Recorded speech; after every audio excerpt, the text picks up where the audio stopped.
میری کیا حیثیت ہے تمہاری نگاہ میں؟ کیا مطلب؟ میرے تمہارے درمیان ایک رشتہ ہے قندیل، اور مستقبل میں اس کی تکمیل ہونے والی ہے، اور کوئی اور تمہیں اتنا پسند ہے کہ تم خود کو اس میں مگن رہنا پسند کرتی ہو۔ ان حالات میں میرا کیا ہوگا؟ کیسی باتیں کرتے ہو غزال؟ وہ کوئی اور نہیں ہے، وہ میں خود ہوں۔ غزال، اس کا تعلق تم سے بھی ہے کیونکہ میرا تعلق تم سے ہے۔ میں بیمار ہوں غزال، مجھ سے کوئی کوتاہی ہو جائے تو اسے میری بیماری قرار دینا، مجھ سے بددل نہ ہونا۔ بیماروں کا علاج کرتے ہیں، ان سے ناراض نہیں ہوتے۔ میں تم سے بالکل ناراض نہیں ہوں میری زندگی، تم جو کچھ بھی میری ہو۔ اگر ہمارے راستے میں کوئی دیوار آئی اور وہ دیوار ناقابل تسخیر ہوئی تو میں اسے توڑنے کی کوشش میں جان دے دوں گا، پیچھے نہ ہٹوں گا۔ یہ میرا عہد ہے قندیل، چٹانوں سے زیادہ ٹھوس سمجھ لینا اسے۔ خدا کا شکر ہے، زبان تو کھلی آپ کی، بہت جذباتی ہو گئے ہیں آپ، قندیل نے مسکراتے ہوئے کہا۔ ہمیشہ سے تھا، تمہارے لیے میں کب جذباتی نہیں تھا بتاؤ؟ الہ آباد چل رہے ہیں میرے ساتھ؟ ہر جگہ جاؤں گا، کائنات کے آخری سرے تک تمہارے ساتھ سفر کروں گا۔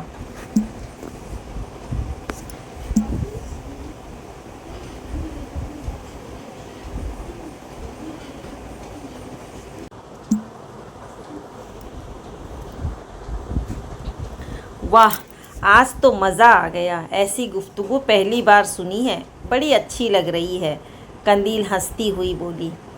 راؤ سکندر اور رازدیو دور سے انہیں دیکھ رہے تھے۔ رازدیو نے کہا، کچھ محسوس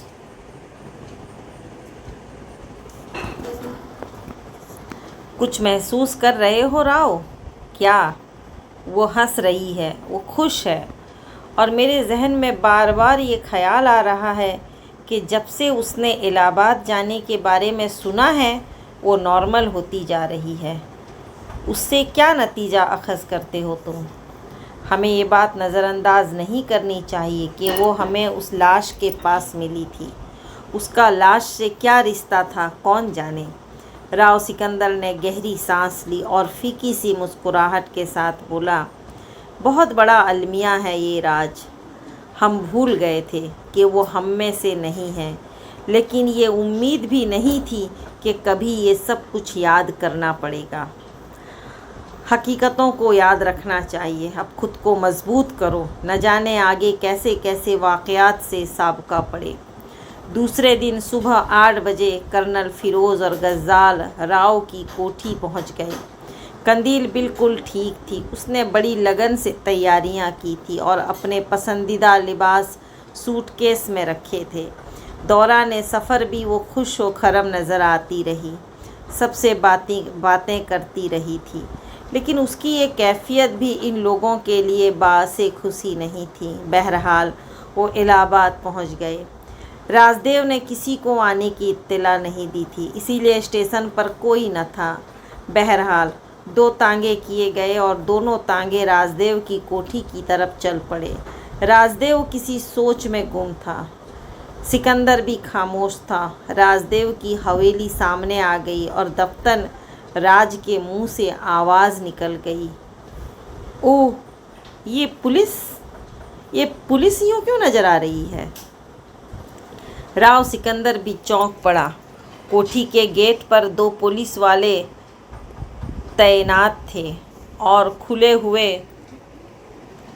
گیٹ کے دوسری طرف اور بھی پولیس والے نظر آ رہے تھے۔